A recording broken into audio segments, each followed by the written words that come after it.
அவமானங்களை தேக்கி வையுங்கள், மன்னித்து விடுங்கள். ஆனால் மறந்து விடாதீர்கள்.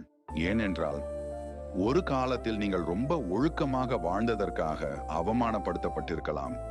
உங்களை யார் அவமானப்படுத்தினார்களோ அவர்களையே ஒரு நாள் உங்கள் வெற்றிக்கு முன்னால் நிற்க வைத்து காட்டுங்கள்.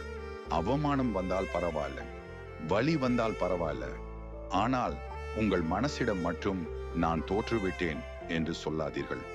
என்னால் முடியாது என்று நீங்கள் நினைக்கும் அந்த விஷயத்தை வேற யாரோ ஒருவன் இப்பொழுது செய்து கொண்டுதான் இருக்கிறான்.